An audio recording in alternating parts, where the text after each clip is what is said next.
quatrième jurisprudence, Conseil d'État. C'est assez rare d'avoir évoqué des arrêts du Conseil d'État, donc 16 octobre 2017, là, qui concernait une différence de traitement fondée. Oh là là, fondée, excusez-moi, il y a un petit pas en trop, là, pourtant je le relis 50 fois, mais ça m'a échappé. Donc je mets la petite main dessus, comme ça vous ne le voyez pas. Donc une différence de traitement fondée sur l'expérience, est-ce contraire au principe à salaire égal, à travail égal, pardon, salaire égal? Alors ici, en fait, l'histoire était la suivante. Un accord conclu en 2014, un accord collectif, avait été conclu dans le cadre d'une convention collective, précisément celle de la plasturgie, qui date du 1er juillet 1960. Cet accord autorisait les employeurs de la branche à appliquer pendant 24 mois un abattement de 5% sur le salaire minimal des cadres débutants, je précise, sans aucune expérience, même ailleurs que dans l'entreprise, donc 5% sur le salaire minimal des cadres débutants, jusqu'à ce qu'ils aient acquis l'expérience professionnelle nécessaire pour l'exercice correct de la fonction. Et donc, c'était estimé donc, à 24 mois, donc à 2 ans. Question donc, est-ce une discrimination liée à l'âge prohibé par l'article que vous connaissez certainement par cœur, l'article L 1132.1 du Code du travail? Dites-moi. Alors, non si le minima catégoriel est au moins respecté.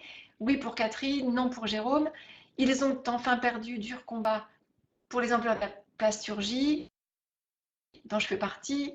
Le débutant n'est pas forcément jeune. Alors là, en l'occurrence, c'est le cadre le débutant, oui, cadre, qui arrive avec son diplôme en poche, donc qui arrive droit de la fac ou de l'école, et qui n'a aucune expérience professionnelle ni à l'intérieur ni à l'extérieur de l'entreprise.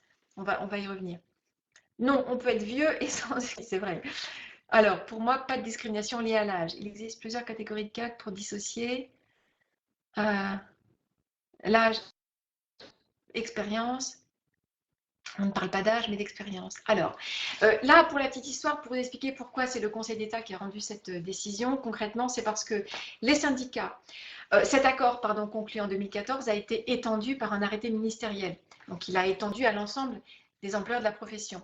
Et donc, les syndicats ont ces pouvoirs contre cette décision d'extension de la part du ministre du Travail. Et donc, c'est pourquoi l'affaire est arrivée devant le Conseil d'État. Donc, concrètement, les syndicats ont demandé au Conseil d'État de revenir sur cet arrêté d'extension en faisant valoir qu'il y avait donc discrimination liée à l'âge. Alors, voyons. Un abattement, ça ne se fait pas. Pourquoi un abattement? Alors, voyons, un abattement, c'est-à-dire une réduction, quoi, une réduction de salaire, en fait, une diminution de ce salaire, un calcul du salaire avec une minoration. Ça va, vous préférez plutôt que l'abattement? Alors, voilà la réponse. Pour le Conseil d'État, la différence de traitement instituée par l'accord ne repose pas sur l'âge des salariés, mais sur leur expérience professionnelle.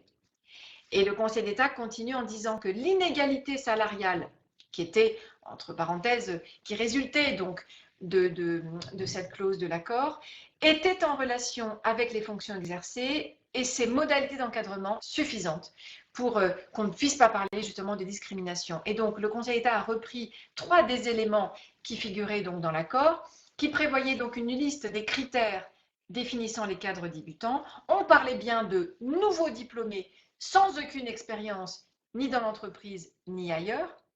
Donc, a priori, effectivement, cela concernait exclusivement les jeunes cadres, c'est-à-dire les jeunes qui arrivaient quasiment sortis de la fac. Alors, effectivement, c'est une bonne question, là, de parler, je ne sais plus qui l'a posé.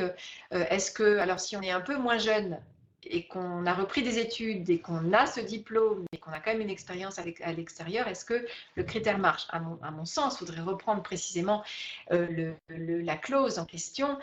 Tout dépend du degré d'expérience. Je pense que si c'est une personne qui sort avec son diplôme en poche, qui a un certain âge et qui a une expérience relative à la fonction, à mon avis, le critère ne passe pas. Donc là, en l'occurrence, l'abattement sur le salaire ne devrait pas passer. Mais bon, à reprendre avec même la clause précise de 2014.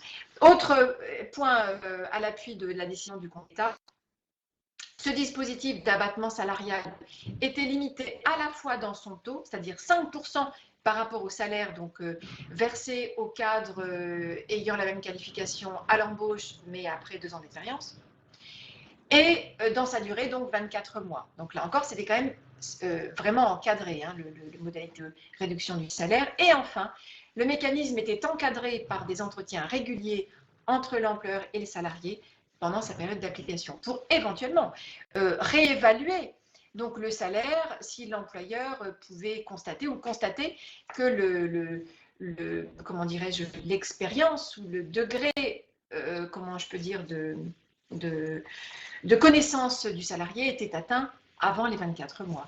Alors, Charles, je ne comprends pas l'intérêt d'une telle mesure. À quoi ça sert des... Bah, écoutez, bah, voyez, avec effectivement les partenaires sociaux dans le domaine de la plasturgie, hein, c'est à eux de, de vous répondre. Et puis, cela sert parce que notre minimum cadre est élevé, bien trop pour un jeune cadre. Merci Fabienne, puisque vous demandez en plein dedans, puisque c'est votre secteur d'activité. Voilà.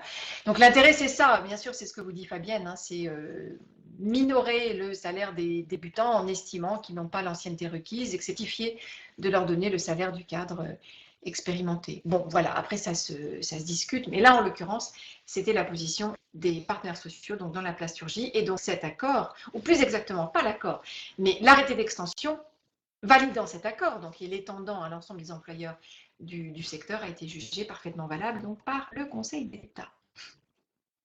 Et oui, Sophie, d'accord, bien trop payé, ça encore. C'est une autre question, d'accord, qui dépasse largement le cadre de nos petites webconférences. Alors, je termine.